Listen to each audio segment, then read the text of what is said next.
Hello बच्चों, कैसे हो आप सारे लोग। मैं मानवी सिंघल आपके फिजिक्स की टीचर वापस आ गई हूँ हमारी क्लास 11 सीरीज का नया चैप्टर लेके, जो कि है मोशन इन प्लेन।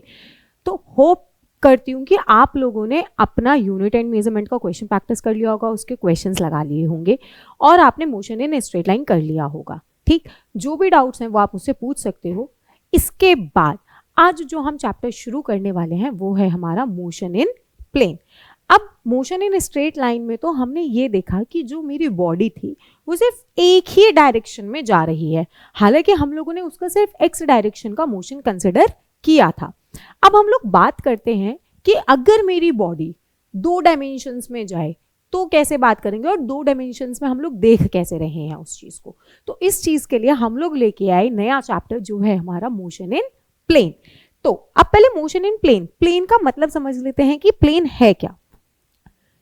हम लोगों ने मैथ्स में ग्राफ्स तो ड्रॉ करे हैं एक्स वाई जेड, राइट।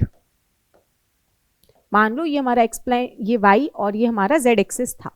अगर ये तीन थे तो ये 3D बन रहा था, तो हमने फिलहाल कंसिडर किया है अपना Z.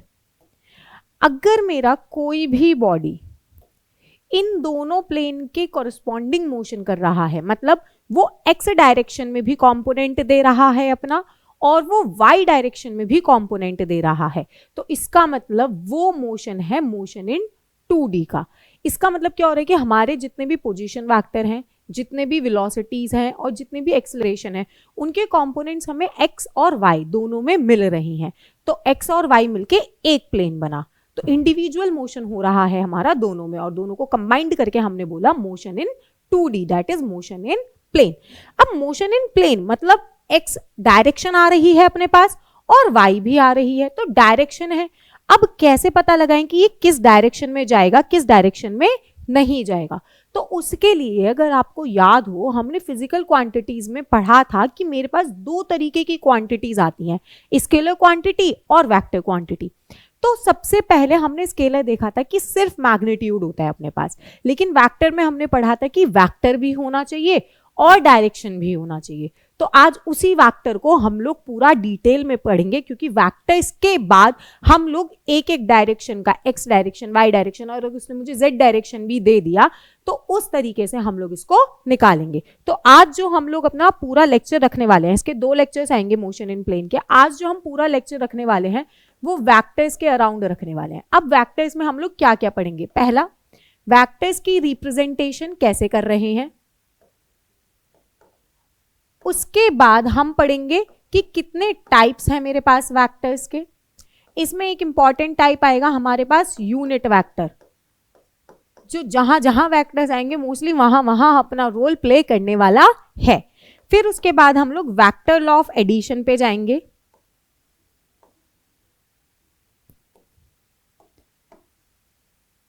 Vector law of addition करेंगे जिसमें ट्रायंगल लॉ ऑफ एडिशन और पैरेललोग्राम लॉ ऑफ एडिशन होगा। उसके बाद हम वेक्टर्स को रिजॉल्व करवाएंगे, resolution of vector in 2D। इसके बाद हम लोग करेंगे scalar product, that is dot product,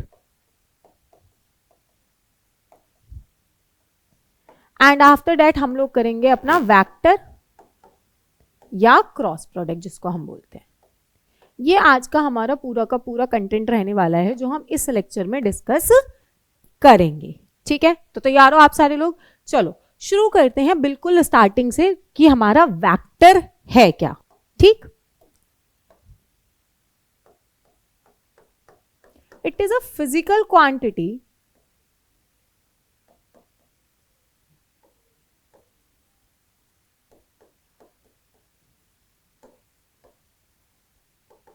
having both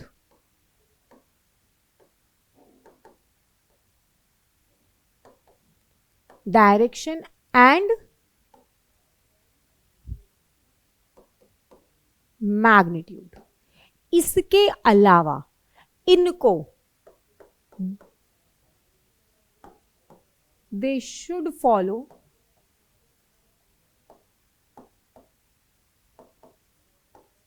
parallelogram law of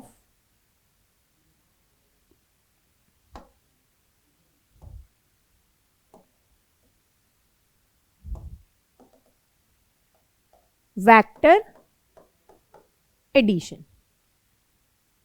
अगर वो वेक्टर लॉ ऑफ एडिशन को फॉलो नहीं कर रहा है, इसका मतलब मैं उसको उस कैटेगरी में नहीं रखूंगी।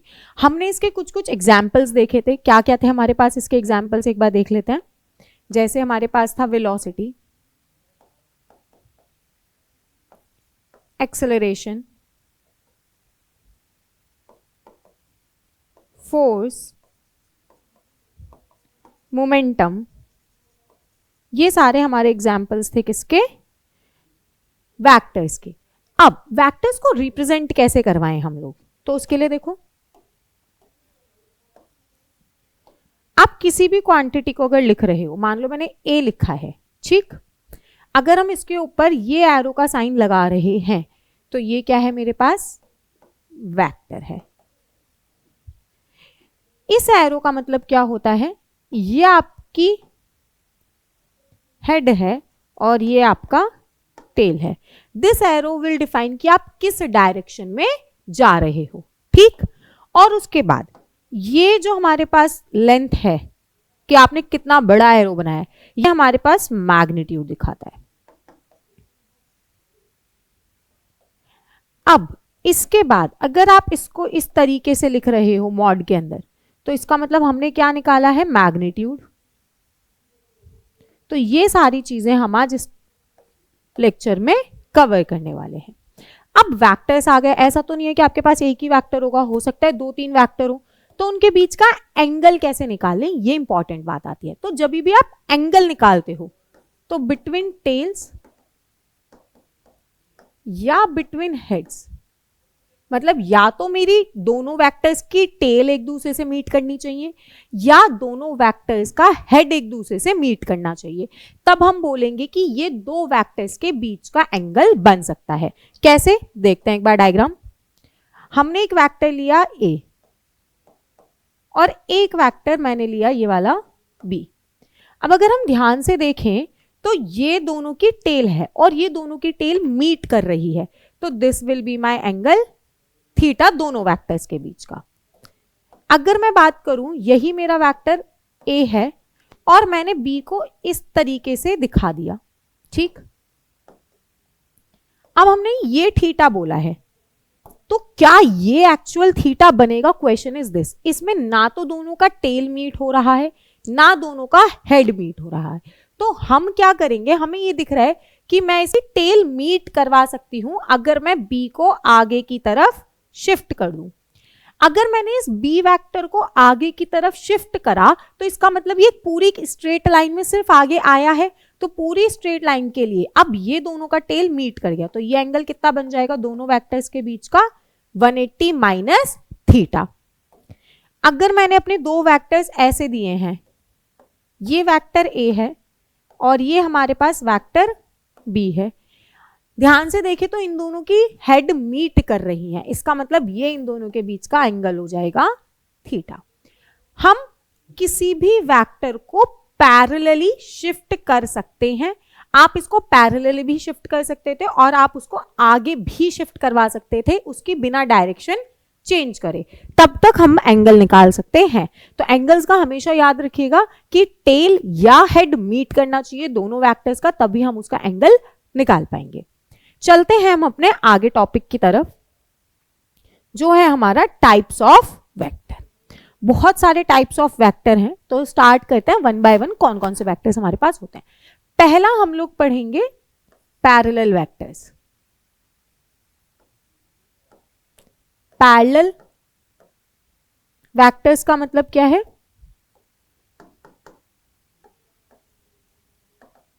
Vectors are in same direction. मैंने इनके मैग्नीट्यूड के ऊपर कोई बात नहीं करी है, बस मैंने इनकी डायरेक्शन को बोला है। अगर ये सेम डायरेक्शन में है तो vectors are parallel.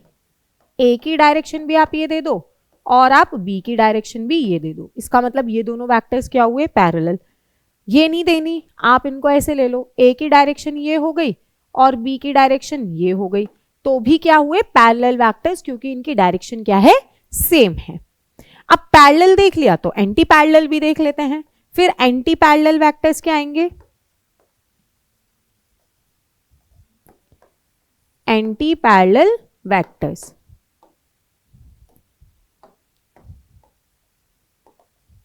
Vectors in opposite direction. Opposite direction का मतलब आप तो जा रहे हो ईस्ट में, आपका दोस्त जा रहा है वेस्ट में, तो डायरेक्शन बदल गई, तो इसका मतलब ऑपोजिट डायरेक्शन हुई। तो ऐसे वेक्टर्स को हम बोलेंगे एंटी पैरेलल वेक्टर्स। ठीक है, तो इसका मतलब ए अगर इधर है तो बी को इधर होना पड़ेगा। मान लो ए ऐसे है तो बी ऐसे जाए, ये भी एंटी पैरेलल है अपने लिए। ऐसे वेक्टर्स को हमने बोला एंटी पैरेलल वेक्टर्स। मैंने इनमें सिर्फ डायरेक्शन की बात करी है, कोई मैग्नीट्यूड की भी बात नहीं करी। अब हम आते हैं इक्वल वेक्टर्स पे। अब हमारे पास दो तरीके के और वेक्टर आए। पहला इक्वल वेक्टर। इक्वल वेक्टर की जब हम लोग बात करते हैं, इसका मतलब having same magnitude and same direction. अगर अब दो वेक्टर्स का मैग्नीट्यूड भी सेम है और डायरेक्शन भी सेम है, तो ऐसे वेक्टर्स को हम बोलेंगे इक्वल वेक्टर्स। जैसे अगर मैं अब ए की लेंथ बनाऊंगी तो वही मुझे बी की लेंथ भी देनी पड़ेगी। ये वेक्टर ए हो गया, ये वेक्टर बी हो गया। मैं इसको ऐसे रिप्रेजेंट ना करवाऊं, ये ए वेक्टर दे दिया मैंने, तो ऐसे ही मेरे पास इतना ही बी वेक्टर भी होना चाहिए।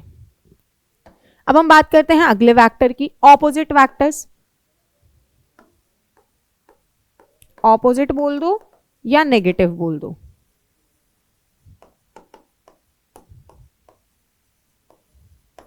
इसका मतलब इक्वल मैग्नीट्यूड, मैग्नीट्यूड तो इक्वल होगा बट ऑपोजिट डायरेक्शन।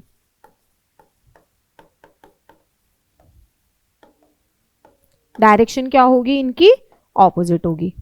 जैसे ये वेक्टर ए मेरे पास और इतने ही मैग्नीट्यूड का वेक्टर बी है मेरे पास। दोनों की लेंथ बराबर है, दोनों का मैग्नीट्यूड बराबर है, लेकिन इन दोनों की डायरेक्शन क्या है, ऑपोजिट है। तो ये हुए हमारे पास वेक्टर्स। अब और कौन कौन से वेक्टर्स हो सकते हैं, को इनिशियल वेक्टर्स।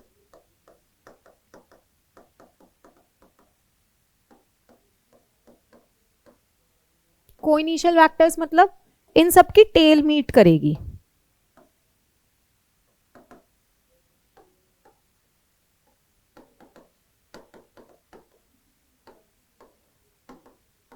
जैसे ये एक वेक्टर ए हो गया, ये एक वेक्टर बी हो गया, यहां कोई वेक्टर सी आ गया, यहां कोई वेक्टर डी आ गया। इस तरीके से इसको हमने बोला coinitial vectors. Coplanar vector,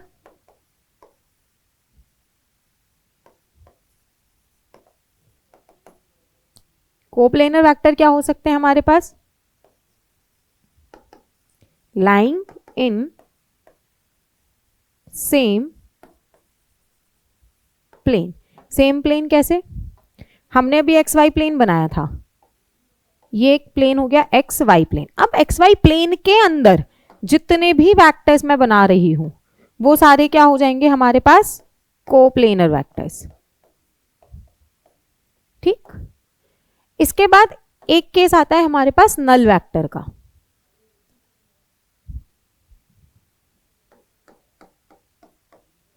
null vector, null vector का मतलब होता है हैविंग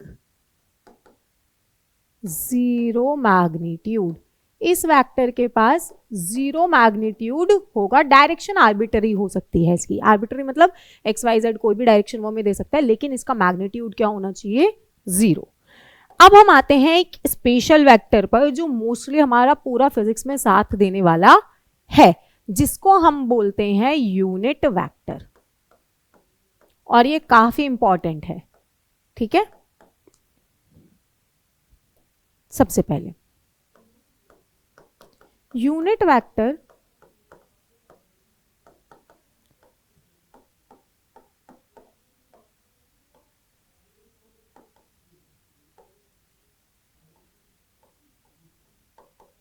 यूनिट का मतलब 1, तो जिस वेक्टर का मैग्नीट्यूड 1 है उसको हम लोग क्या बोलते हैं, यूनिट वेक्टर। यूनिट वेक्टर का सिग्निफिकेंस क्या है,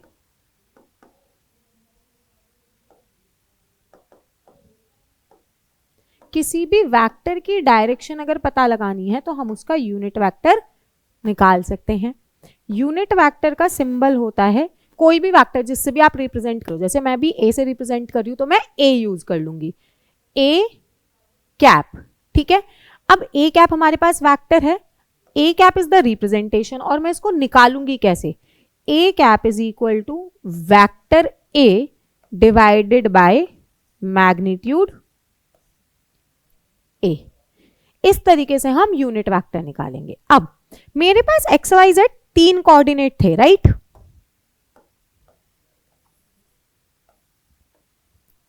एक्स वाई जेड, ये हमारे पास 3 कोऑर्डिनेट हैं। तो इन 3 कोऑर्डिनेट को डिफाइन करने के लिए हमने 3 यूनिट वेक्टर्स यूज करे जो इनके डायरेक्शंस को रिप्रेजेंट करेंगे। एक्स की डायरेक्शन को रिप्रेजेंट करने के लिए हमने आई कैप यूज करा, आई कैप यूनिट वेक्टर है, वो डायरेक्शन रिप्रेजेंट कर रहा है। वाई के लिए हमने जे कैप यूज करा और जेड के लिए हमने के कैप यूज करा, और ये फिक्स रहेगा, आप अपनी मर्जी से इनको नहीं बदल सकते कि आपका मन आया तो आपने जे को एक्स के लिए यूज कर लिया, नहीं, एक्स के लिए आई कैप आएगा,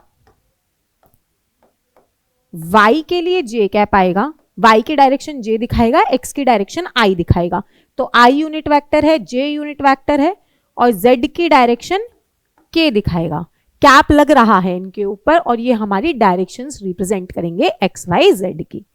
अब एक क्वेश्चन देख लेते हैं हम इसके लिए। पहले मैग्नीट्यूड निकालना सीखते हैं और एक वेक्टर कैसे लिखेंगे। कंपोनेंट्स आ गए अब हमारे पास, क्योंकि हमारे पास एक रैंडम वेक्टर आया ए, ठीक। अब ये एक्स में दिखा रहा है तो हमने लिखा a x I cap plus A y component of j cap. अभी हम जेड से भी समझेंगे, तो हमारे पास आया तीसरा कंपोनेंट तीसरी डायरेक्शन में ए जेड के कैप। तो सबसे पहले किसी वेक्टर का अगर मुझे मैग्नीट्यूड निकालना है तो मैग्नीट्यूड कैसे निकालेंगे, under the root X component का square A X square plus A Y square plus A Z square, ठीक। इसके बाद ये तो हमने निकाल लिया दिस। अगर मुझे यूनिट वेक्टर निकालना है तो हमने क्या पढ़ा था, वेक्टर डिवाइडेड बाय उसका मैग्नीट्यूड, तो क्या हो जाएगा, a vector by magnitude of A vector. तो ए वेक्टर कितना लिखोगे आप, a x I cap plus A Y J cap plus A Z के कैप डिवाइडेड बाय, इसका मैग्नीट्यूड कितना लिखा जाएगा हमारे लिए, ए एक्स का स्क्वायर प्लस ए वाई का स्क्वायर प्लस ए जेड का स्क्वायर। इस तरीके से हम यूनिट वेक्टर निकालेंगे, और जो भी यूनिट वेक्टर आता है उसका मैग्नीट्यूड 1 आता है। ये बात मैं एक एग्जाम्पल के थ्रू प्रूफ करती हूं। मान लीजिए हमने एक रैंडम कोई भी वेक्टर ले लिया 3i प्लस 4j, ठीक है, ये एक हमने नॉर्मल वेक्टर लिया 3i प्लस 4j। अब अगर मुझे इसका मैग्नीट्यूड निकालना है तो हमारे पास z कंपोनेंट तो है ही नहीं, तो सीधा y और x यूज करेंगे, तो 3 का स्क्वायर प्लस 4 का स्क्वायर, राइट, 3 का स्क्वायर इज 9 प्लस 4 का स्क्वायर इज 16, ये कितना हो गया हमारे पास, अंडर द रूट 25। 25 5 का स्क्वायर होता है, तो हमने निकाला बाहर। अब यूनिट वेक्टर लिखते हैं, तो a cap is equal to a vector divided by mod of A vector, कितना हो जाएगा ये 3i प्लस 4j बाय 5। ये तो हो गई दिस बात। अब हमने बोला था कि मेरे पास जो यूनिट वेक्टर है उसका मैग्नीट्यूड 1 आना चाहिए, तो एक बार निकाल के देख ही लेते हैं कि क्या सच्ची में मैग्नीट्यूड 1 आ रहा है या बस ऐसे लिखने के लिए लिख दी हमने डेफिनेशन। तो देखो, अगर मैं इसको रिजॉल्व कर दूं डिनोमिनेटर को अलग अलग, तो ये वाला कंपोनेंट मेरा ax बन गया और 4/5 वाला कंपोनेंट मेरा y कंपोनेंट बन गया ay। तो हम मैग्नीट्यूड कैसे निकालते हैं किसी भी वेक्टर का? Under the root x component का square plus under the root y component का स्क्वायर। z है नहीं तो z को हमने स्किप करा। कितना हो जाएगा ये? 9/25 प्लस 16/25, तो ये कितना हो जाएगा? 25/25, दैट इज 1। तो हमारा यूनिट वेक्टर का मैग्नीट्यूड कितना निकल के आया? 1। और यही हमने डेफिनेशन में लिखा था कि कोई भी अगर मैं यूनिट वेक्टर बोल रही हूँ इसका मतलब उसका मैग्नीट्यूड कितना आएगा? 1 आएगा। और ये बात हमने यहाँ पे प्रूफ भी करी। ठीक, एक एग्जाम्पल और ले लेते हैं, 3 एक्सेस के लिए ले लेते हैं। कोई वेक्टर है मेरे पास b is equal to 3i cap plus 4j cap plus 6k cap. तो इसका मैग्नीट्यूड कैसे निकालेंगे हम? Under the root of 3 square plus 4 square plus 6 square. तो ये कितना हो जाएगा हमारे पास? 9 प्लस 16 प्लस 36। ठीक, तो ये हुआ 25 प्लस 36 दैट इज 61। 61 हो गया। तो 61 तो किसी का भी परफेक्ट स्क्वायर है ही नहीं, तो ये तो हमारा मैग्नीट्यूड आ गया। अब अगर उसने मुझसे यूनिट वेक्टर निकालने बोला होता तो क्या हो जाता? Vector b divided by magnitude b। तो हमारे पास यूनिट वेक्टर कितना निकल के आता है यहाँ से? वेक्टर कितना है? 3i cap plus 4j cap plus 6k cap divided by under the root 61। ये हो गया यूनिट वेक्टर। ये इंपॉर्टेंट वेक्टर फॉर्म है, मैं फिर बोल रही हूँ, ये बहुत सारी जगह यूज होने वाला है। अब इसके बाद चलते हैं कि हमने ये तो पढ़ लिया कि वेक्टर्स हैं क्या, वेक्टर्स कितने तरीके के थे, लेकिन वेक्टर्स का एक और डेफिनेशन इंपॉर्टेंट पॉइंट था कि vector law of addition follow करना चाहिए। तो हम अब वो भी देखते हैं कि कैसे होगा। तो सबसे पहले हमारे पास आया triangle law of addition. Triangle law of addition क्या बोल रहा है वो देखते हैं। If two vectors are represented by two sides of triangle in same order. Two sides of triangle मतलब ये मेरे पास एक साइड हो गई और ये मेरे पास ट्रायंगल की दूसरी साइड हो गई सेम ऑर्डर में। तो उसने बोला है देन सम और resultant vector is given by third side of the triangle taken in opposite order of the first two vectors. Opposite order of the first two vectors हम लोग रिजल्टेंट ऐसे लेंगे। ये हो जाएगा मेरा resultant, it is sum of two vectors. ठीक है, ये हुआ। और यहां इसने एंगल डाला होगा, कोई अल्फा है। यहां तक कोई दिक्कत? अब आगे देखते हैं कि हम लोग कैसे प्रूफ कर सकते हैं। और दूसरा आता है हमारे पास parallelogram law of vector addition. इसने बोला if two vectors are represented by two adjacent sides of a parallelogram. एक वेक्टर ए, दूसरा vector B, which are directed away from their common points. Common point से directed away कर रहे हैं, direction उनकी एक कॉमन पॉइंट से क्या है? अवे जा रही है। देन देयर सम और resultant vector is given bye diagonal of the parallelogram, जो इसी कॉमन पॉइंट से पास होगा। तो पहले पैरेललोग्राम हम लोग फिक्स कर लेते हैं। ये बना पैरेललोग्राम अपना। अब उसने क्या बोला है? इसी कॉमन पॉइंट से दूसरे पॉइंट तक क्या जाना चाहिए? रिजल्टेंट। तो हमने रिजल्टेंट भेज दिया इस कॉमन पॉइंट से यहां तक के लिए। ये हो जाएगा मेरा रिजल्टेंट और इसको बोलोगे आप a प्लस बी। ये थीटा जो था वो एंगल था a और b के बीच का, तो इसका मतलब रिजल्टेंट भी कुछ एंगल डालेगा जिसको हमने अल्फा बोला। अब ऐसा तो है नहीं ना कि मैं बार बार डायग्राम बना के निकालूंगी, ये तो चलो रिप्रेजेंटेशन हो गई, हमने समझ लिया कि ऐसे आना है, लेकिन मेरे को फाइनल रिजल्ट भी तो चाहिए जो मैं न्यूमेरिकल्स के लिए यूज कर सकूं। तो हम अब उसको देखते हैं कि एनालिटिकल मेथड में हम इसको कैसे निकालेंगे। हमने सबसे पहले एक वेक्टर ए ड्रॉ किया और एक वेक्टर बी ड्रॉ करा।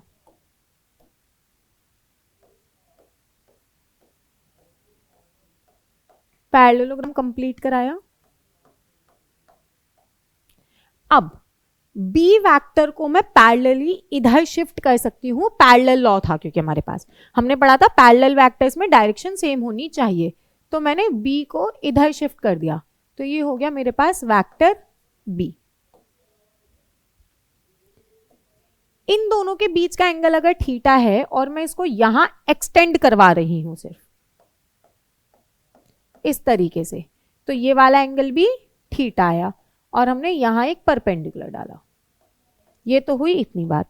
रिजल्टेंट क्या था अपने पास? रिजल्टेंट डायगोनल था ये वाला, ठीक है। R is equal to A plus B, ये एंगल 90 डिग्री है, ये पूरा एंगल थीटा था, तो जो रिजल्टेंट ने ए पे एंगल डाला होगा उसको हम बोल रहे हैं अल्फा। अब इसकी नेमिंग कर लेते हैं, ए बी सी डी और ई। अगर अब देखते हैं, हमें पहले डी और सी की वैल्यू चाहिए और सी और बी की वैल्यू चाहिए, तो वो वैल्यू कैसे निकालेंगे वो देखते हैं सबसे पहले। तो in triangle D C B कैसे होगा, हमारे पास हमें पहले डी सी चाहिए, तो थीटा यहां बन रहा है और ये हाइपोटेनियस है, मैग्नीट्यूड ए और मैग्नीट्यूड बी ही लेंगे इनका, तो हमारे पास आया sine theta is equal to perpendicular कितना है D C divided by hypotenuse कितना है बी डी, तो हमारे पास ये कितना बना sine theta is equal to D C by vector B का मैग्नीट्यूड बी, तो डी सी की वैल्यू कितनी आई हमारे पास बी साइन थीटा, तो इस वैल्यू को हमने लिखा इधर बी साइन थीटा, ठीक। अब हमने निकाला दूसरा, हमें बेस भी तो चाहिए, तो हमने यूज करा cos theta is equal to B C by B D, तो ये कितना हो गया हमारे पास cos theta is equal to B C by magnitude B, तो बी सी की वैल्यू कितनी निकल के आई यहां से बी कॉस थीटा, ये हो गया हमारे पास बी कॉस थीटा, ठीक। अब ध्यान से देखें तो जो हमारे पास ये ट्राइंगल है, ट्राइंगल ए सी डी, ये हमारे पास राइट एंगल ट्राइंगल है, राइट। अगर ये मेरे पास राइट एंगल ट्राइंगल है और मुझे इसका बेस पता है, मुझे इसकी हाइपोटेनियस पता है, मुझे इसका बेस पता है और मुझे इसका परपेंडिकुलर पता है, तो मैं इसका हाइपोटेनियस निकाल सकती हूँ। फॉर्मूला क्या लगेगा देखो जरा ध्यान से, हाइपोटेनियस है ए डी, तो मैं लिखूंगी ए डी का स्क्वायर इज इक्वल टू ए सी का स्क्वायर प्लस डी सी का स्क्वायर। तो अब हम इसको कंटिन्यू करते हैं। सबसे पहले हमने निकाला ए सी का स्क्वायर लिखा, तो हमारे पास आया ए डी का स्क्वायर इज इक्वल टू ए सी का स्क्वायर प्लस सी डी का स्क्वायर, तो ए डी तो मेरा रिजल्टेंट है, तो उसका मैग्नीट्यूड लिखा मैंने आर का स्क्वायर इज इक्वल टू ए सी पूरी लेंथ है और वो सम थी ए प्लस बी कॉस थीटा के होल स्क्वायर के, प्लस सी डी जो है वो मेरा परपेंडिकुलर था और उसकी वैल्यू थी बी साइन थीटा का होल स्क्वायर। थोड़ी सी मैथ्स कर लेते हैं, अब फिजिक्स हो और मैथ्स ना हो ऐसा कैसे हो सकता है। तो ये हुआ A square plus B square cos square theta A plus B का whole square plus 2ab cos theta, यहां पे आया B square sine square theta. अब इसको थोड़ा रीअरेंज करते हैं, तो ये हुआ A square plus 2ab cos theta और यहां से आया हमने बी स्क्वायर कॉमन लिया, अंदर बचा cos square theta plus sine square theta, तो इसकी वैल्यू हमारे पास कितनी आएगी आर स्क्वायर की A square cos square theta plus sine square theta की वैल्यू 1 होती है, तो ये हुआ plus B square plus 2ab cos theta, तो हमारे पास रिजल्टेंट कितना बना under the root of A square plus B square plus 2ab cos theta. ये तो आ गई हमारे पास रिजल्टेंट की वैल्यू, लेकिन उसने कुछ एंगल भी तो डाला होगा। हमने देखा था डायग्राम में कि हमने एंगल ड्रॉ करा है कितना, अल्फा एंगल रिजल्टेंट का। तो अब मैं क्या लिखूंगी, एंगल के लिए डायरेक्शन कैसे आई उसकी, कि ए से बेस से उसने कितनी डायरेक्शन ली है। तो हम लिखेंगे tan alpha is equal to perpendicular by base कितना है, ए सी।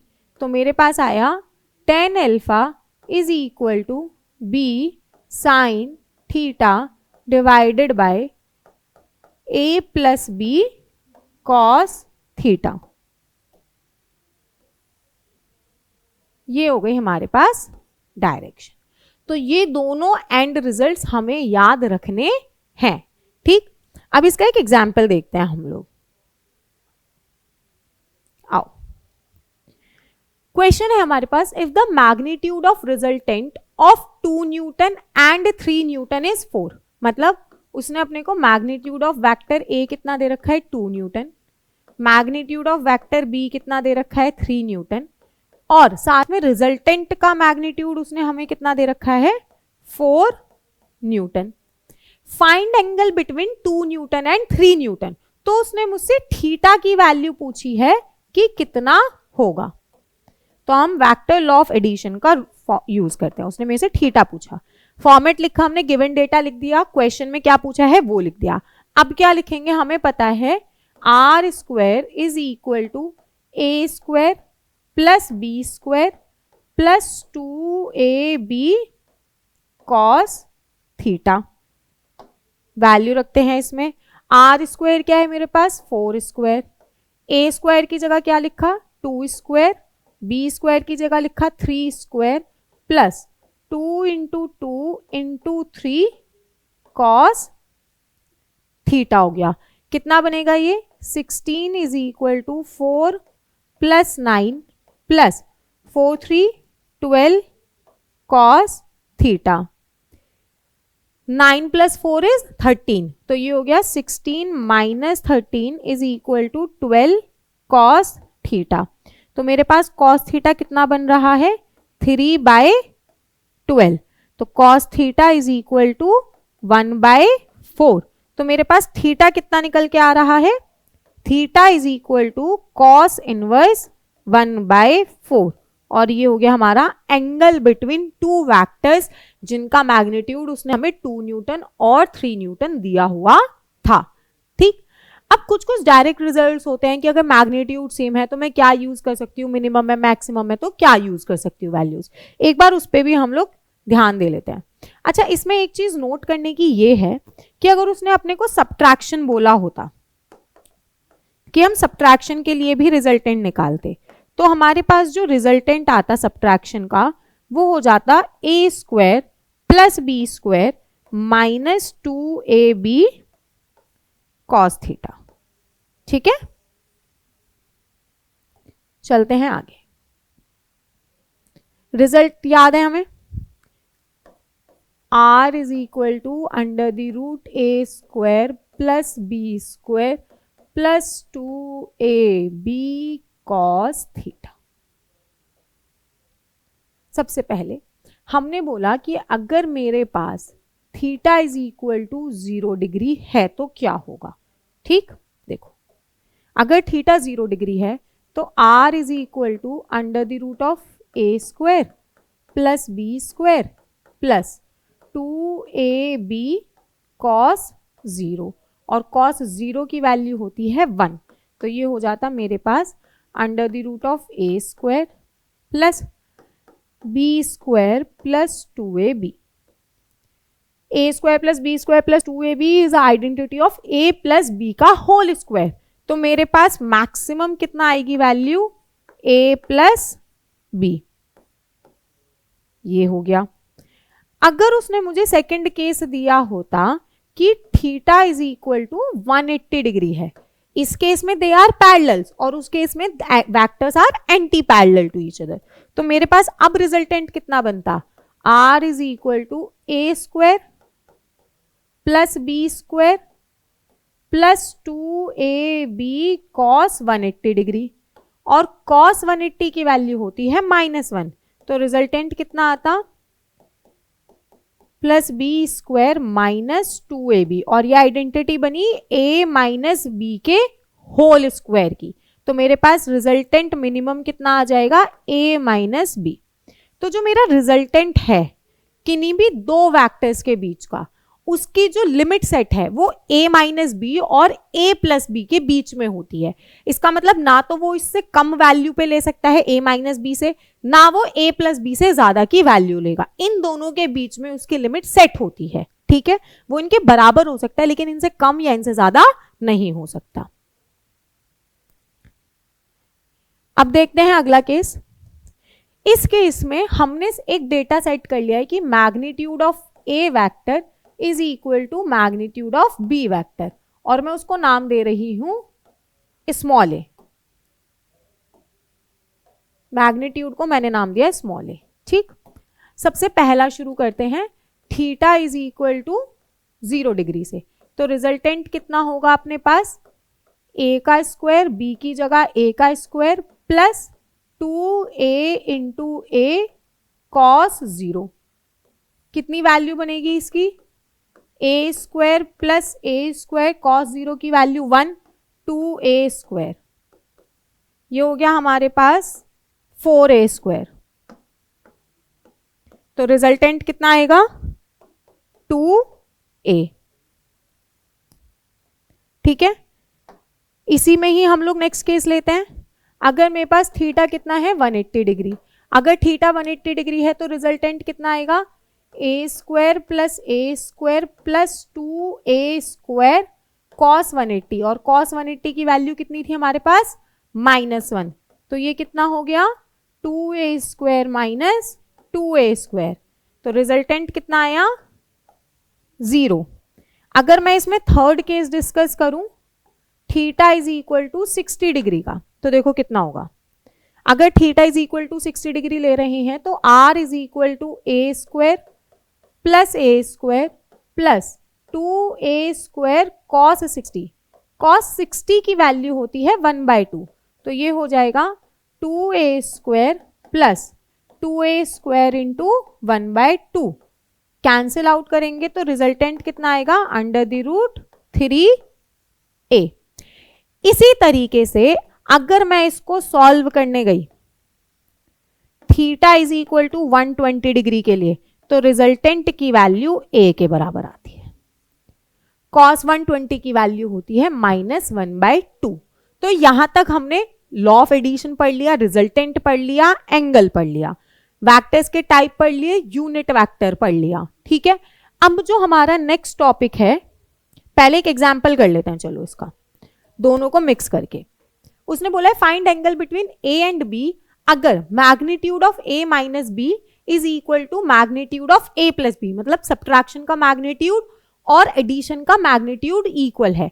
तो सब्ट्रैक्शन के मैग्नीट्यूड के लिए मैंने क्या लिखाया था, a square plus b square minus 2ab cos theta, ये इक्वल है किसके, a square plus B square plus 2ab cos theta के। दोनों तरफ रूट है तो हम लोग कैंसिल आउट कर देते हैं। ये कितना बना, a square plus B square minus 2ab cos theta is equal to a square plus B square plus 2ab cos theta.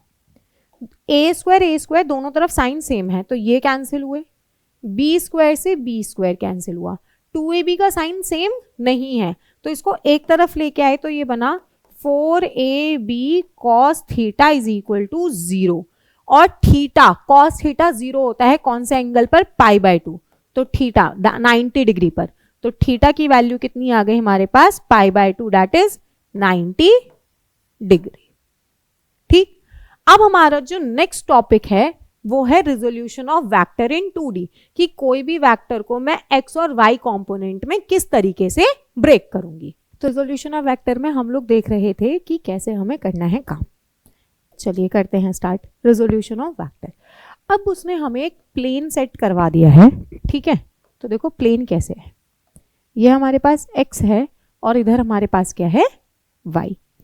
उसने मुझे एक वेक्टर दे दिया ए मैग्नीट्यूड के साथ कि उसकी लेंथ इतनी है, और उसने यहां से मुझे एंगल थीटा दे दिया कि वो एक्स से थीटा एंगल पर है, तो मुझे उसके कंपोनेंट ब्रेक करने हैं एक्स और वाई कंपोनेंट में। तो कैसे करेंगे? हमने इसके रिजोल्यूशंस लिए इस तरीके से, कंपोनेंट्स की एक परपेंडिकुलर अगर ये निकाल लिया तो ये सेम वाई में भी रिप्रेजेंट कराएगा। इसको हमने नाम दिया ओ बी सी। तो in triangle O B C अगर हम जाते हैं तो क्या होगा हमारे पास? सबसे पहले अगर मुझे सी बी निकालना है, मतलब साइन थीटा, तो sine theta is equal to C B by O C. तो सी बी कितना हो जाएगा हमारा? O C sine theta. इसका मतलब सी बी कितना आया हमारे लिए? A sine theta. ये कौन सा कंपोनेंट है? Y component. अगर मुझे एक्स कंपोनेंट निकालना है तो ये बेस है, हमें लेना पड़ेगा कॉस। तो ये हुआ हमारे पास cos theta is equal to O B by O C. तो ओ बी की वैल्यू कितनी आएगी? O C is A. ये हो गया हमारे पास कॉस थीटा, इसको हमने लिखा एक्स। तो अब अगर मेरे को वेक्टर रिप्रेजेंट करना है एक्स और वाई में तो कैसे करूंगी? A vector is equal to A cos theta I cap plus A sine theta J cap. ठीक, यहां तक तो हमने वेक्टर रिप्रेजेंट कराया। अगर मुझे इसका यूनिट वेक्टर निकालना है हम वो भी निकाल सकते हैं, और अगर मुझे इसका मैग्नीट्यूड निकालना है तो हम वो भी निकाल सकते हैं। ये दोनों बातें हुई यहां तक। ठीक है, अब रेजोल्यूशन में देखो, इसमें अगर मुझे लिखना है इसका कॉस थीटा हो गया हमारा, ए साइन थीटा हो गया, तो इसको हम क्या बोलेंगे? X component. एक्स कंपोनेंट ये हुआ, और ये हमारे पास क्या हुआ? Y component. तो हमने एक्स और वाई कंपोनेंट दोनों निकाल लिए। अब देखते हैं हम आगे की क्वेश्चंस में इसको कैसे अप्रोच करना है। तो सबसे पहले उसने एक क्वेश्चन दिया है हमें, देखो, a 0.6 I cap plus B J cap is a unit vector. तो यूनिट वैक्टर देखते हैं हमारे दिमाग में क्या आना चाहिए? इसका मैग्नीट्यूड क्या होगा? 1 होगा। तो हमने लिखा magnitude of a is equal to 1, और उसने हमसे b की वैल्यू पूछी है। तो अगर मैं a का स्टैंडर्ड फॉर्मूला से जाऊं तो मैग्नीट्यूड क्या लिखती? 0.6 का स्क्वायर प्लस b का स्क्वायर। ठीक, इन दोनों की वैल्यू 1 होनी चाहिए। तो ये हुआ 0.36 प्लस b का square is equal to 1। Square root उधर गया तो उधर स्क्वायर हुआ, तो 0.36 प्लस b का स्क्वायर इज इक्वल टू 1। तो b square is equal to 1 minus 0.36। तो b स्क्वायर की वैल्यू कितनी आई यहाँ से? 0.64। 1 माइनस 1.00 माइनस 0.36 है 0.64। तो b की वैल्यू कितनी हो गई यहां से हमारे लिए? 0.8। ठीक है, अब बढ़ते हैं हम आगे। अगला क्वेश्चन क्या है हमारे पास? उसने बोला है a is equal to 12i plus 5j है। तो हमें सबसे पहले x कंपोनेंट पूछा है कि x कंपोनेंट कितना होगा। तो x component is equal to 12, क्योंकि i के साथ है हमारे पास। फिर उसने पूछा y कंपोनेंट, तो y कंपोनेंट जो j के साथ था दैट इज 5। अब उसने अपने से यूनिट वेक्टर पूछा है, तो यूनिट वेक्टर के लिए हम क्या करेंगे? सबसे पहले मैग्नीट्यूड निकालेंगे। तो magnitude of a is equal to 12 का स्क्वायर प्लस 5 का स्क्वायर। ये हमारे पास कितना हो जाएगा? Under the root of 144 plus 25, that is under the root of 169। धीरे धीरे आप प्रैक्टिस करोगे तो आपको याद हो जाएगा कि 5 12 का 13 आएगा। ठीक है, 5 12 13 ये ऐसे चलेगा। तो हमारे पास यूनिट वेक्टर कितना हो जाएगा? a cap is equal to vector a divided by magnitude of a। तो वेक्टर a कितना है मेरे पास? 12i cap plus 5j cap, और मैग्नीट्यूड कितना आया इसका? 13। This will be my unit vector a cap. ठीक, अब चलते हैं इसके और दूसरे तरीके से कि हम लोग कैसे रिजॉल्व करें सो दैट कि हमें पेपर में आसानी हो। कि अब अगर हम एनएलएम में जाएंगे तो एनएलएम में इस तरीके से हमें वो बना के देगा फिगर्स, तो हम उस केस में इसको कैसे सॉल्व करेंगे हमें वो देखना है। ठीक, अब देखो ये हमारा x कंपोनेंट है, ये हमारा y है। अब उसने हमें a का मैग्नीट्यूड दे रखा है 10 और उसने साथ में हमें क्या बोला है कि 37 डिग्री पर है। तो आप उसका x कंपोनेंट बताओ और y कंपोनेंट बताओ कैसे लिखोगे। तो सबसे पहले ट्रायंगल याद रखना, 30, 60, 45 ये वैल्यूज तो आपको याद रहती है। उसके अलावा दो मेजरली यूज होने वाले हैं 37 डिग्री और 53 डिग्री। तो जब हम 53 डिग्री बनाएंगे, 53 प्लस 37 इज 90 ओनली, तो वो एक ही ट्रायंगल का पार्ट है। तो जब मैं 53 बना रही हूं तो मेरे पास हाइपोटेनियस 5 और उस एंगल का बेस 3 हो जाएगा। तो परपेंडिकुलर कितना बन जाएगा, 4 बन जाएगा। तो ये ट्रायंगल हमें याद होना चाहिए। तो अब उसने हमसे क्या बोला है, इसके कंपोनेंट्स ब्रेक करके बताओ। तो अगर मैं इसके ax की बात करूं तो ax कितना देखा था हमने, a cos 37 डिग्री। तो a कितना है 10। अगर हम यहां से cos 37 निकालें तो 37 विल बी दिस, तो ये कितना हो जाएगा 4/5 बेस बाय हाइपोटेनियस। तो 2 ये आया 8 न्यूटन। और अगर मैं ए वाई निकालूंगी तो वो कितना हो जाएगा a sin 37 डिग्री। तो अगेन इसको सॉल्व करेंगे तो ये कितना हो जाएगा 10 into 3/5 is equal to 6 newton. इसी तरीके से जब हम अपने अगले वाले केस पर चलते हैं तो उसने क्या बोला है, इधर दे रखा है ये हमारा y है और ये हमारा z है, x है। अब हम इसके कंपोनेंट ब्रेक करेंगे तो एक नेगेटिव में जा रहा है और एक पॉजिटिव में जा रहा है। तो इसके कंपोनेंट्स कैसे लिखेंगे, ax इज इक्वल टू, अभी सिर्फ मैग्नीट्यूड निकालते हैं तो कितना हो जाएगा 20 cos 30 डिग्री। cos 30 की वैल्यू √3/2, तो 20 इंटू √3/2 ये कितना हो गया 10√3। और अगर मैं ए वाई निकालूं इसका तो कितना आ जाएगा, ये हमारे पास 20 sin 30, sin 30 की वैल्यू 1/2 तो ये आया 10। अब इसको एक साथ रिप्रेजेंट करते हैं तो मेरे पास f कितना आ जाएगा, ax नेगेटिव में है तो -10 √3i cap plus 10 j cap. ये हो गई मेरी फोर्स की रिप्रेजेंटेशन। चलते हैं एक और आगे क्वेश्चन देखते हैं। अब उसने अपने को देखो यहाँ क्या बोला है, उसने बोला है एक आपने वेक्टर रिप्रेजेंट कर रखा है 37 डिग्री एक्सिस के साथ, एक 5 न्यूटन इधर है और एक 4 न्यूटन इधर है। मुझे रिजल्टेंट बता दो कि आप कैसे लिखोगे उसको। तो सबसे पहले हमारे पास इसको मैंने नाम दिया F1, इसको मैंने नाम दिया F2 और इसको मैंने नाम दिया F3। अगर मैं F1 की बात करती हूं तो जो मेरे पास F1 है वो मेरे पास -4i कैप है, ठीक है।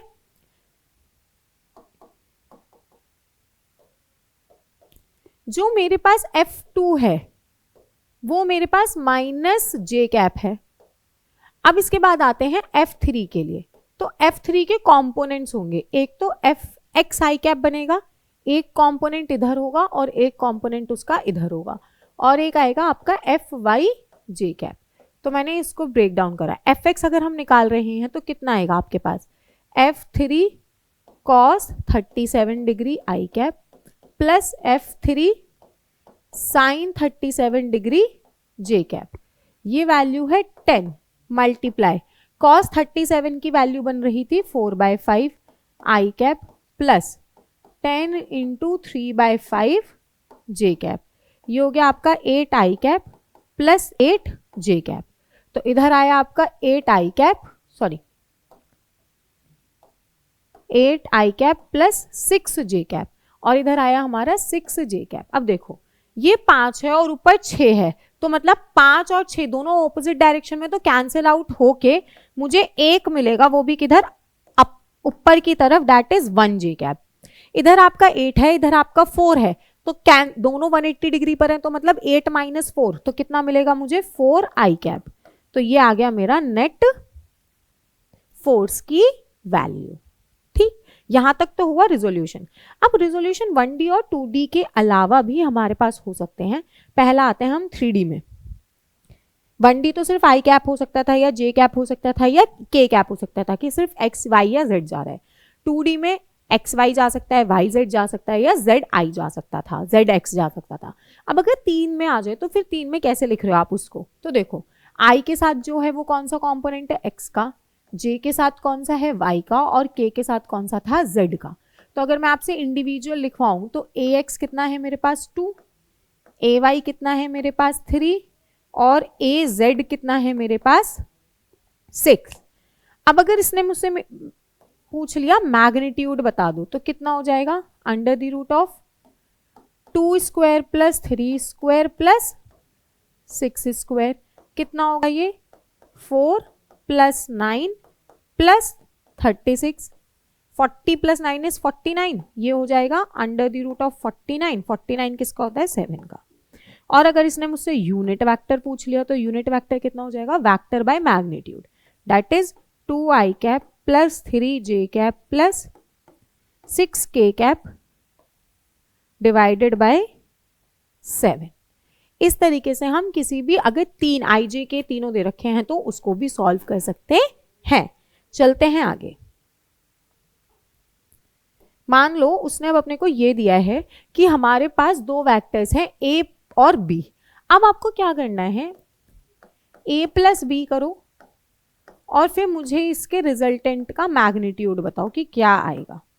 ठीक है, तो इसने कोई एंगल तो दे ही नहीं रखा तो मैं निकाल तो सकती नहीं एंगल के साथ, तो हम a प्लस बी अगर करेंगे तो क्या करेंगे, i plus 2j plus 2k cap plus 3i plus j plus 10k cap.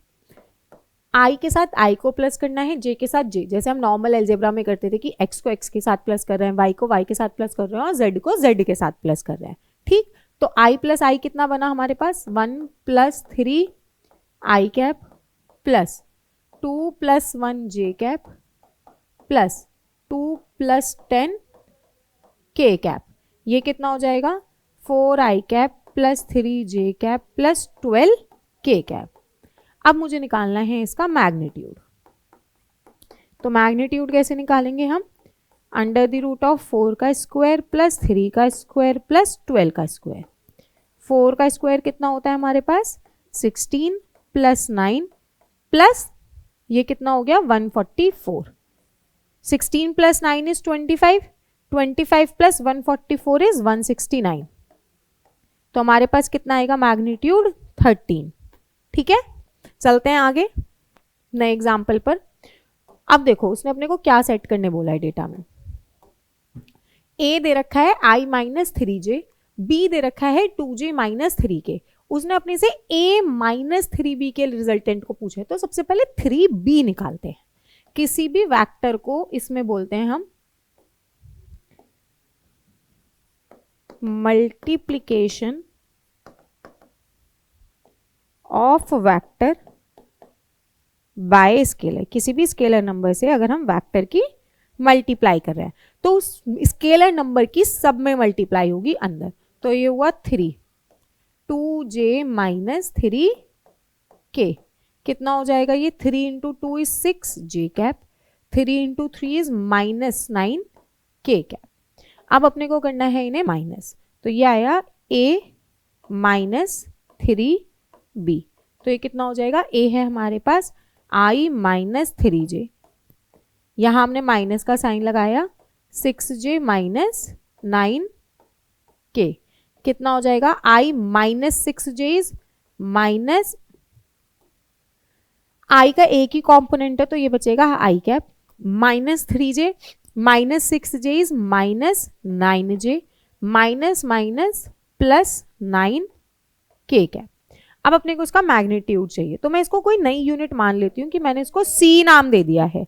अब ये कितना हो जाएगा, magnitude of c is equal to under the root of i का कॉम्पोनेंट हुआ 1 का स्क्वायर प्लस 9 का स्क्वायर प्लस 9 का स्क्वायर। ठीक है, ये कितना बनेगा हमारे पास, under the root of 1 plus 81 plus 81, तो ये कितना हो गया 162 अंडर द रूट ऑफ 163, ये आ गया इसका मैग्नीट्यूड। यहां तक तो बात हुई कि हम लोग किसी भी वेक्टर को कैसे रिजॉल्व करेंगे। अब हम चलते हैं एक इंपॉर्टेंट एप्लीकेशन पर जो है मेरा डॉट प्रोडक्ट। ठीक है, डॉट प्रोडक्ट बहुत सारी जगह यूज होगा, इसके बाद हम पढ़ेंगे क्रॉस प्रोडक्ट जो बहुत सारी जगह यूज होगा। अब डॉट प्रोडक्ट को हम लोग स्केलर प्रोडक्ट भी बोलते हैं, स्केलर प्रोडक्ट। इसको स्केलर प्रोडक्ट इसलिए बोला जाता है क्योंकि जो इसका आंसर निकल के आता है वो कैसा होता है, हमारा स्केलर मैग्नीट्यूड होता है। ठीक, तो देखो कैसे रिप्रेजेंट करते हैं हम। सबसे पहले मेरे पास कोई भी दो वेक्टर्स हैं, a is equal to A x I cap plus A Y J cap plus A Z के कैप। एक है मेरे पास b is equal to B X I cap plus B Y J cap plus B Z के cap. सबसे पहले dot product की representation, A vector dot B vector is equal to magnitude of vector A magnitude of vector B cos theta. अब दूसरी चीज जो ध्यान देती है, अगर मेरे को मैग्नीट्यूड लिखना है ना तो मैं इसकी बजाय कि बार बार ऐसे वेक्टर का साइन और मॉड में डालूं, उसकी बजाय मैं इसको डायरेक्ट ए बी लिख सकती हूँ, बस मैंने इसमें वेक्टर का साइन ओमिट करा है। तो अब अगर मैं कहीं भी बिना वेक्टर का नंबर लिखूंगी तो वो मैग्नीट्यूड की बात होगी। ठीक, तो ये हुआ ए बी कॉस थीटा। तो अगर मेरे को इसको नॉर्मली रिप्रेजेंट करना हो तो हम इसको लिख सकते हैं ए बी कॉस थीटा। ठीक है, magnitude of A magnitude of B cos theta. ये तो एक चीज हुई। अब दूसरा चीज जो आपको याद रखना है, देखो कॉस थीटा है, थीटा 90 होते ही, अगर थीटा 90 डिग्री है इसका मतलब कॉस 90 की वैल्यू 0 हो गई, तो ये पूरा का पूरा डॉट प्रोडक्ट क्या हो जाएगा मेरे पास, 0 हो जाएगा। राइट, अब हमें ये पता है कि जो मेरे पास आई जे और के होते हैं, आई जे और के, ये तीनों एक दूसरे के म्यूचुअल परपेंडिकुलर होते हैं। करेक्ट है, तो अगर ये तीनों परपेंडिकुलर, इसका मतलब तीनों का एक दूसरे के साथ एंगल कितना होगा, 90 डिग्री। और 90 डिग्री के लिए तो डॉट प्रोडक्ट हम 0 बोल रहे हैं, तो इसका मतलब क्या हुआ, अगर मैं आई डॉट जे करूंगी तो इसकी वैल्यू 0 मिलेगी, जे डॉट के करूंगी तो इसकी वैल्यू 0 मिलेगी, के डॉट आई करूंगी तो इसकी वैल्यू भी 0 मिलेगी। ये तो हुई ये वाली चीज।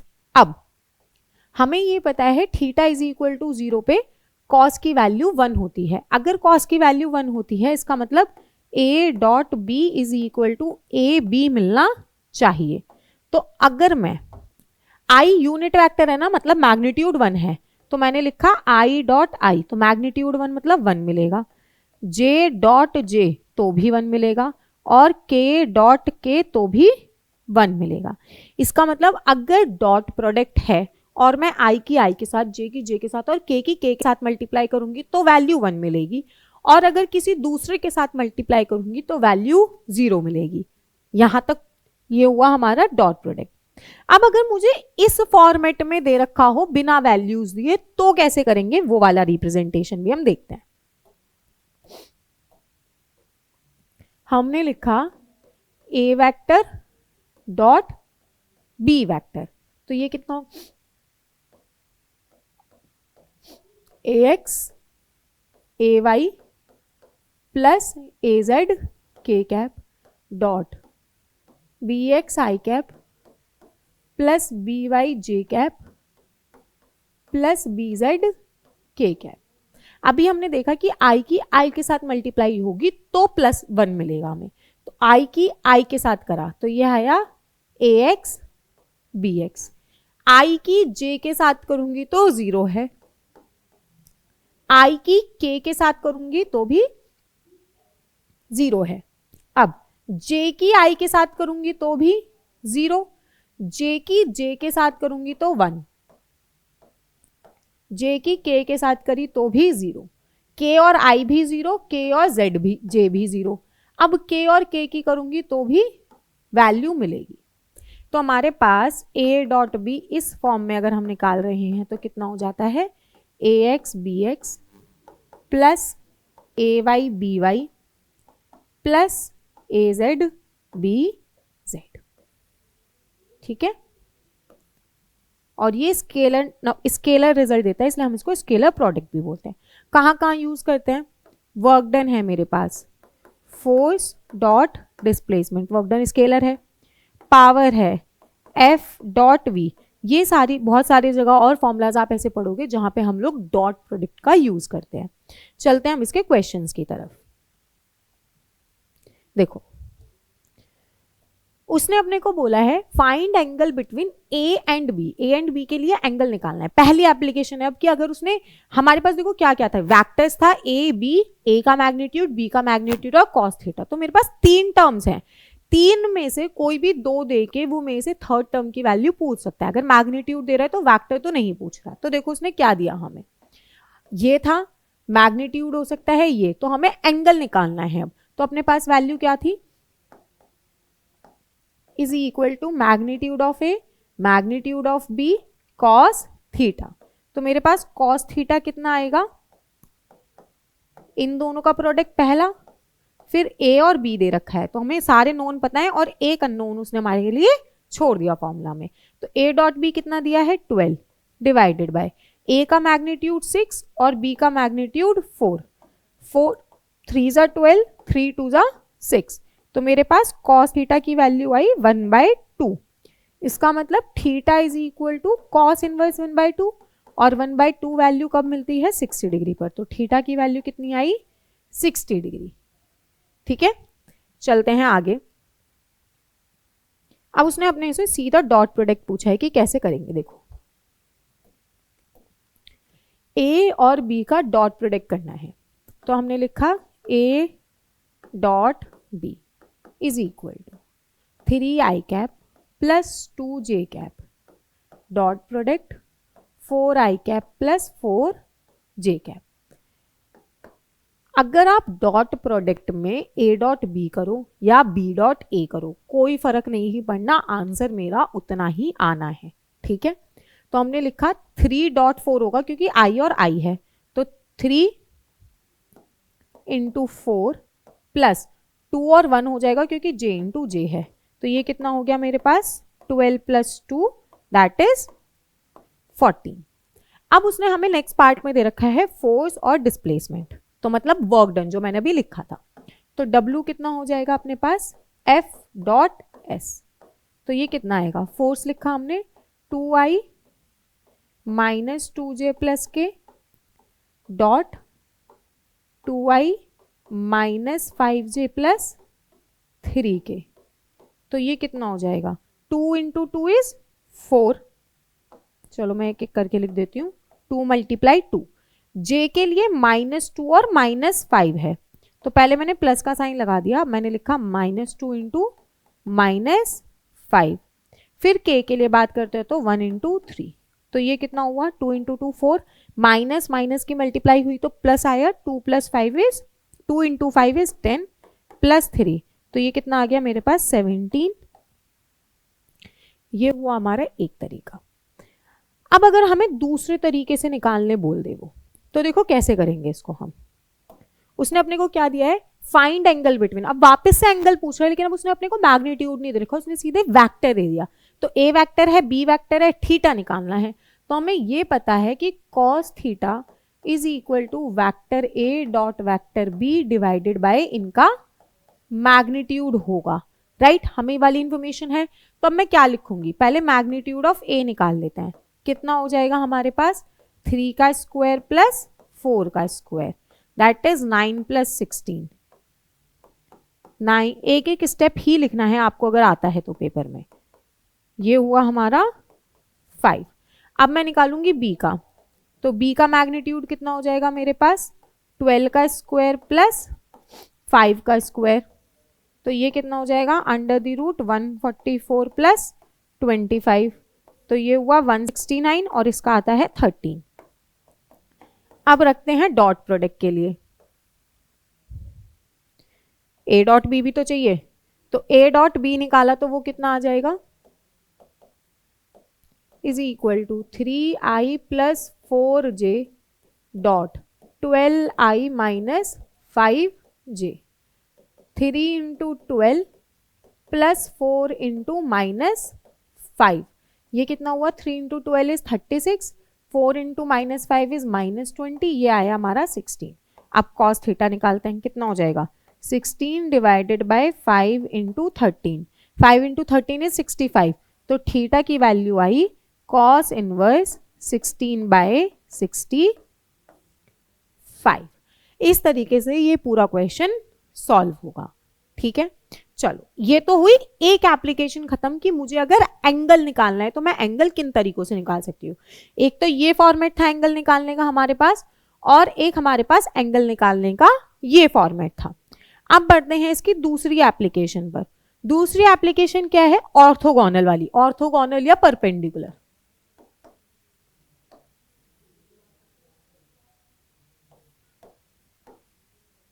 अगर कहीं भी ये दोनों वर्ड्स लिखे हुए आ रहे हैं आपके पास, इसका मतलब उसने आपको क्वेश्चन में हिंट दे रखा है कि थीटा हमारे पास 90 डिग्री है।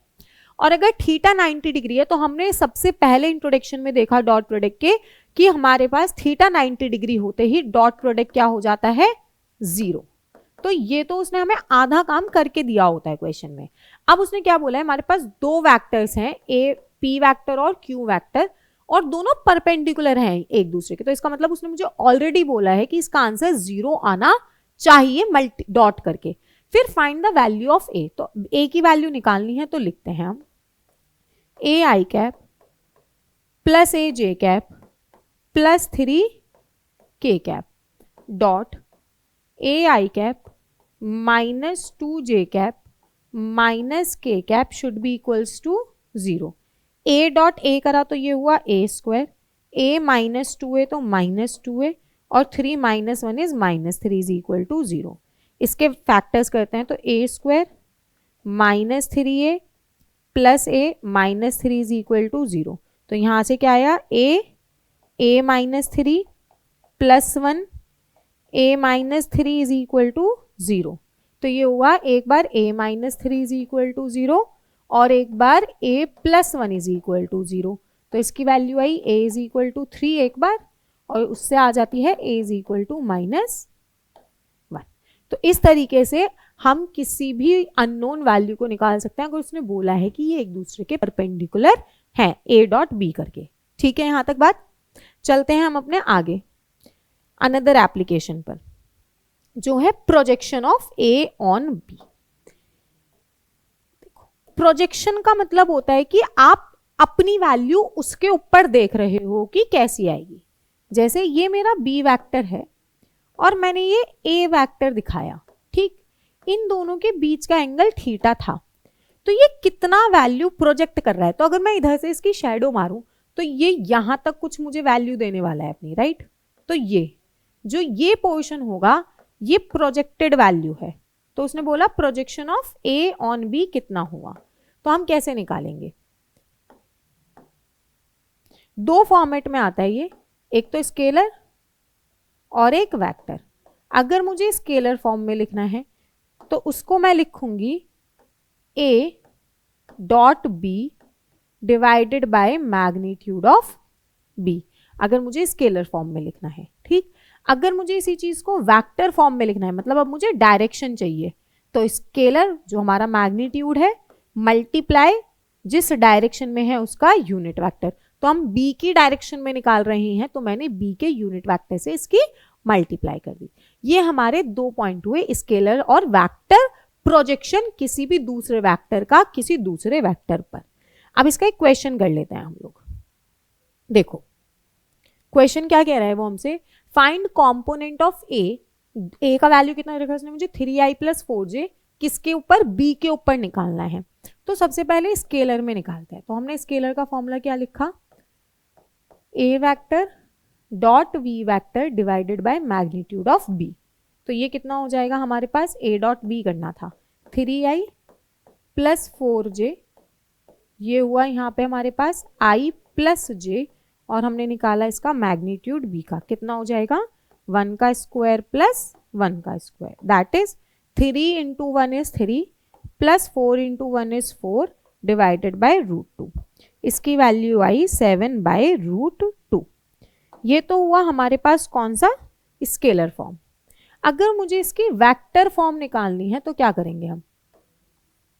वेक्टर फॉर्म में हमने लिखा था क्या?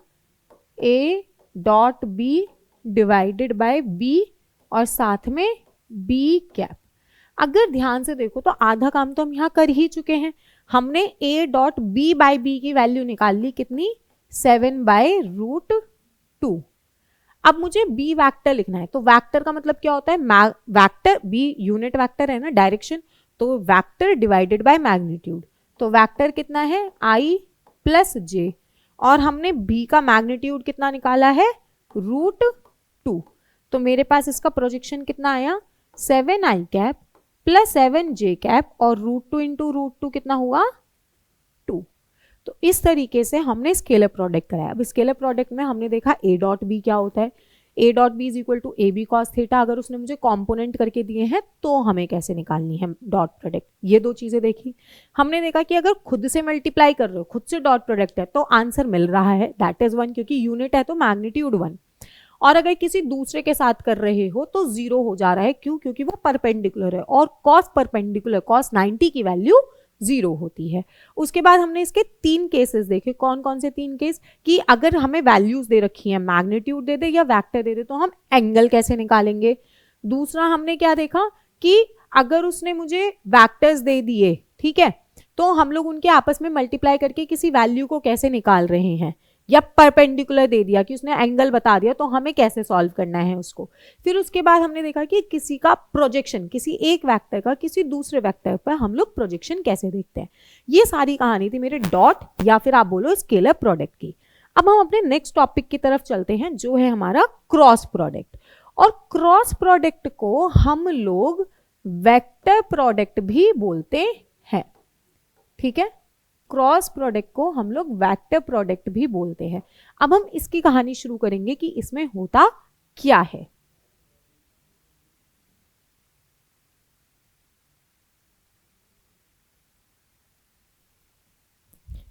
हाँ जी, तो देखो वेक्टर प्रोडक्ट में हम लोग कैसे करने वाले हैं। सबसे पहले अभी भी तामझाम वही है सारा हमारे पास। कोई दो वेक्टर्स दे रखे हैं उसने अपने को, ax i cap plus ay j cap plus az k cap, और दूसरा वेक्टर उसने अपने को दे रखा है bx i cap plus by j cap plus bz k cap. सबसे पहले जब हम लोग वेक्टर प्रोडक्ट की बात करते हैं तो ये होता है a cross b is equal to a b sine theta n cap, that is direction. ठीक, दूसरी चीज जो हमें इसमें ध्यान रखनी है वो ये है कि जो हमारे पास a क्रॉस b है, ठीक है, ये इक्वल्स टू नहीं होता है b क्रॉस a के, ये ध्यान रखना है। लेकिन जो हमारे पास मैग्नीट्यूड है a क्रॉस b का वो सेम होगा b क्रॉस a के।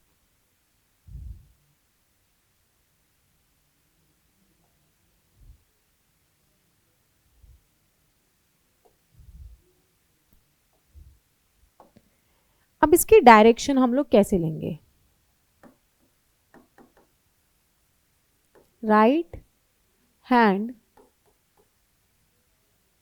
Thumb rule, right hand thumb rule से इसकी हम डायरेक्शन लेंगे। कैसे, हमने जो भी पहले वेक्टर लिखा होगा, जैसे मैंने लिखा है a क्रॉस b और मैंने प्रोजेक्शन में ऐसे दिया है ये a है और इधर हमारे पास b वेक्टर है कोई, ठीक,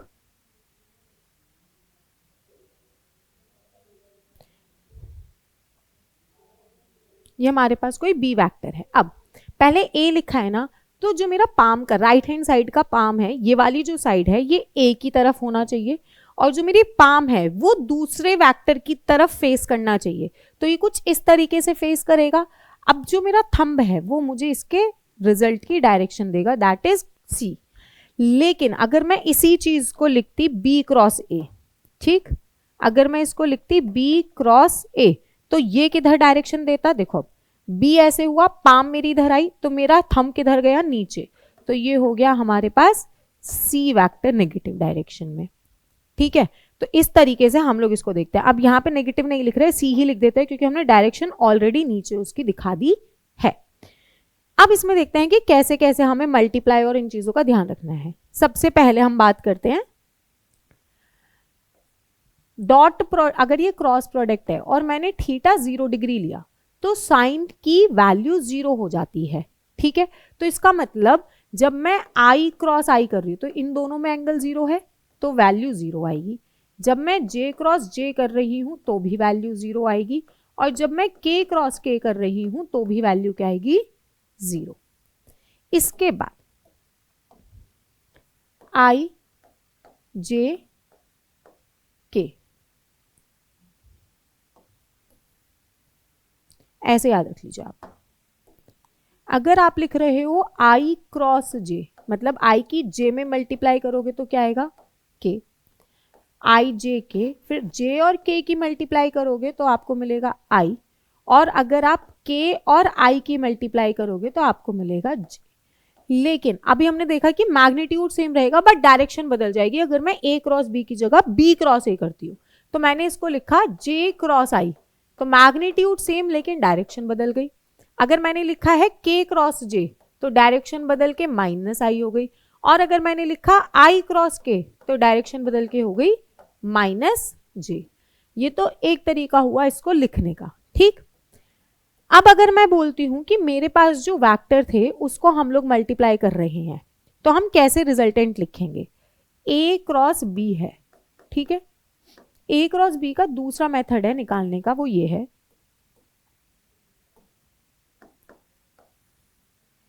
आप लिखोगे इधर a, i, j और k, ठीक। i के नीचे x कॉम्पोनेंट ऑफ दिस और दिस, j के नीचे y component a y b y, और k के नीचे z component a z b z।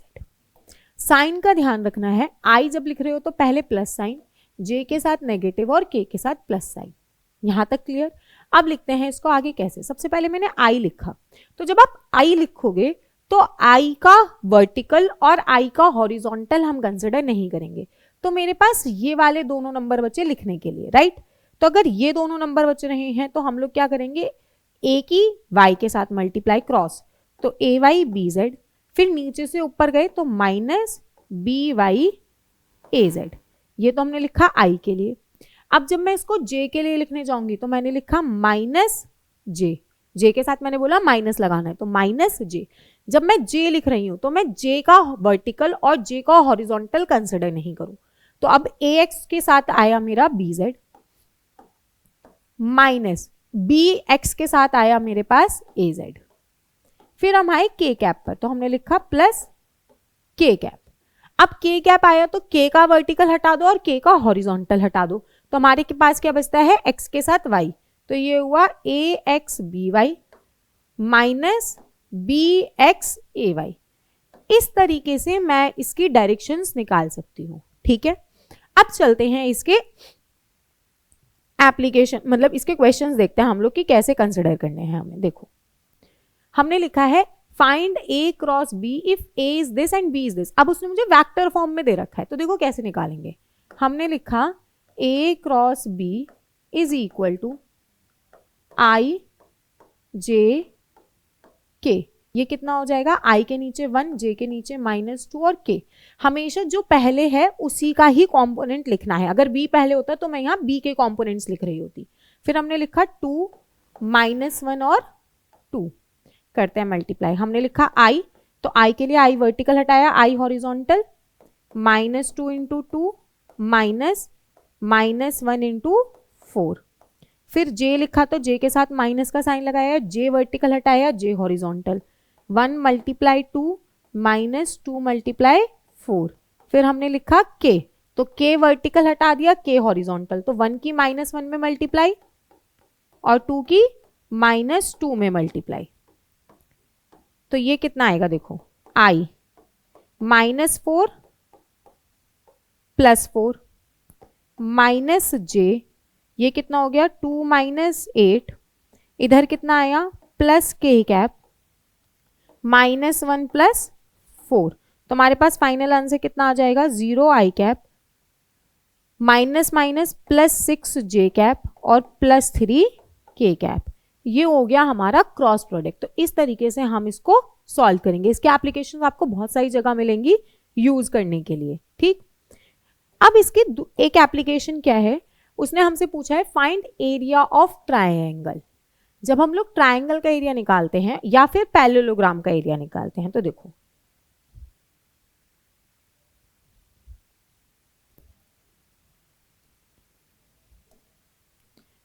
अगर हमें बोला है एरिया ऑफ ट्राइंगल और वेक्टर्स की फॉर्म में दिखा रखा है, तो आप लिखोगे हाफ ए क्रॉस बी, ये साइड्स है मेरे पास, ठीक है, मैग्नीट्यूड के साथ लिया है हमने। अगर एरिया ऑफ पैरेललोग्राम उसने हमसे पूछा है और ए बी साइड्स है मेरे पास, तो आप लिखोगे ए क्रॉस बी, ठीक है। अगर ए बी हमारे पास क्या हो जाती है, उसके डायगोनल्स हो जाते, तो वापस से आप हाफ ए क्रॉस बी फॉर्मूला यूज करोगे। तो अब चलते हैं हम इसके इस वाले पार्ट पर। उसने अपने को क्या बोला है, एरिया ऑफ ट्राइंगल निकालो और वेक्टर्स दे रखे हैं, उसने अपने को एडजेसेंट साइड बता रखी है। तो मैंने पहले निकाला ए क्रॉस बी, ए क्रॉस बी कितना हो जाएगा मेरे पास, आई जे के, कितना आएगा 2 -1 2, और ये हुआ 1 2 और 1, आई लिखा, -1 इंटू 1 -2 इंटू 2, माइनस जे लिखा, जे के साथ कितना हो जाएगा 2 - 2, प्लस के लिखा, के के साथ कितना हुआ 2 इंटू 2 और -1 इंटू 1, तो 2 इंटू 2 -1 इंटू 1, ये कितना आएगा -1 -4, दैट इज -5 आई कैप। जे के लिए कितना हो गया -0 जे कैप, के के लिए 4 + 1 हो गया, तो ये हो गया +5 के कैप। यहां तक तो हमने वेक्टर निकाला। अब वो हमसे पूछ रहा है इसका मैग्नीट्यूड पहले, तो मेरे पास मैग्नीट्यूड कितना होगा हाफ, पहले ए क्रॉस बी का मैग्नीट्यूड निकालते हैं, कितना हो जाएगा √5 का स्क्वायर प्लस 0 का स्क्वायर प्लस 5 का स्क्वायर, ये कितना हुआ 25 + 25 इज इक्वल टू 50, और 50 को लिखूंगी तो कितना हो जाएगा 5√2। अब हमने करा half magnitude of A, magnitude of वो half magnitude of A cross B, तो ये हुआ हमारे पास 5/2√2, तो ये कितना आएगा 5/√2 जो भी यूनिट है, ठीक। इस तरीके से हम लोगों ने स्केलर प्रोडक्ट, वेक्टर प्रोडक्ट, ये सारी चीजें करी हैं। स्केलर प्रोडक्ट, वेक्टर प्रोडक्ट आपके आगे भी कॉन्टिन्यूटी में यूज होंगे और यूनिट प्रोडक्ट भी आएगा। वेक्टर्स का ध्यान रखिएगा, रिजल्टेंट हमेशा याद होना चाहिए √A² + B² + 2AB cos theta. Direct results भी मैंने आपको लिखवाए हैं जो हम लोग कहीं कहीं जगह पे यूज करेंगे। ये हमारा पूरा का पूरा इंट्रोडक्शन था वेक्टर्स का कंप्लीट, जो हमें मोशन इन प्लेन और उसके आगे के चैप्टर्स में रिक्वायर्ड होगा। अब इसके बाद जो हम लोग अपने नेक्स्ट लेक्चर में करेंगे वो हम लोग करेंगे आपका प्रोजेक्टाइल मोशन और सर्कुलर मोशन, और अलग अलग पार्ट्स में। अभी तक तो मैंने आपको सिर्फ कंपोनेंट रिजॉल्व करवाए हैं, लेकिन अगर मुझे इक्वेशन ऑफ मोशन यूज करनी हो एक्स डायरेक्शन में, वाई डायरेक्शन में, तो कैसे करेंगे हम लोग, वो भी सारा काम करेंगे अपने नेक्स्ट लेक्चर में। तब तक आप वेक्टर्स के सारे क्वेश्चंस लगाओ, कोई भी दिक्कत होती है तो बताना, ठीक है। मिलते हैं नेक्स्ट लेक्चर में, बाय बाय, क्लास ओवर।